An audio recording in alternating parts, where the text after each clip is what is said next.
Meera road परिसर में एक नामचीन बिल्डर के आलीशान प्रोजेक्ट हेतु करीब 200 जीवित वृक्षों को काटने की अनुमति देने का मामला सामने आया है। सूत्रों की माने तो उक्त जगह पर 200 से अधिक जीवित पेड़ मौजूद थे। इस तरह बड़े पैमाने पर पर्यावरण को हानि पहुंचाकर स्थानीय नागरिकों की जान से खिलवाड़ किया जा रहा है। नियमानुसार 200 से अधिक वृक्षों को काटने की अनुमति राज्य सरकार से हासिल करनी होती है, अन्यथा 200 से कम वृक्षों की कटाई के लिए महानगर पालिका प्रशासन अनुमति दे सकती है। इस मामले में मनपा प्रशासन ने भी बिल्डर का पूरी तरह साथ निभाया है और वृक्षों की गिनती 200 से कुछ कम बताकर अपने स्तर पर अनुमति देने का प्रयास किया है। हालांकि जब मनपा ने पेपर नोटिस जाहिर किया था तब कुछ जागरूक नागरिकों द्वारा विरोध दर्ज कराया गया था। सबसे ज्यादा मनुष्य जिस चीज पर निर्भर होता है वह है वृक्ष, क्योंकि वृक्ष मनुष्य को जीवन जीने के लिए ऑक्सीजन प्रदान करते हैं, जिसके बिना शायद मानव जाति की कल्पना ही नहीं की जा सकती। वृक्षों की कटाई का प्रभाव पर्यावरण में बहुत ही बुरा पड़ा है, क्योंकि वृक्षों की कटाई की वजह से पर्यावरण में कार्बन डाइऑक्साइड की मात्रा में वृद्धि हुई है, प्रदूषण की समस्या बढ़ी है, जिससे ग्रीन हाउस गैसों में बढ़ोतरी हुई है और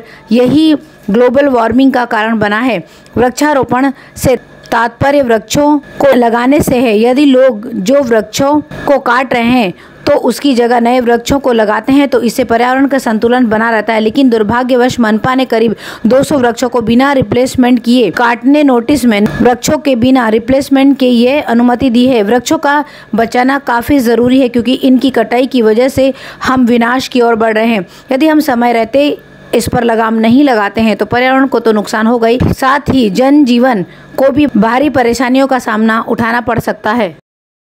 काशीमीरा जयनगर में 300 से ज्यादा घर को तोड़े जाने पर एनसीपी ने वहां का दौरा किया है और उन्होंने इसे गंभीरता से लिया है और उन्होंने नगरपालिका को कहा है कि अगर घर के बदले घर न दिया गया तो वह आंदोलन करेंगे। इस मौके पर जिला अध्यक्ष बाबा पठान, जिला उपाध्यक्ष उमेश पाटिल, जिला उपाध्यक्ष दीपक शेलार, ओबीसी जिला अध्यक्ष सुनील पंडित, संस्कार प्रसाद, महिला जिला उपाध्यक्ष हेमलता गायकवाड़, रेहाना पठान, प्रखंड अध्यक्ष बीना हसरा सहित अन्य कार्यकर्ता मौजूद थे। पदाधिकारियों के अनुसार नगरपालिका पर कार्रवाई को लेकर उप मुख्यमंत्री अजित पवार से शिकायत की गई है और उन्होंने ये भी सवाल उठाया कि इतने सालों से नगरपालिका कहां गई हुई थी और उसने इस जमीन पर कब्जा क्यों नहीं लिया था।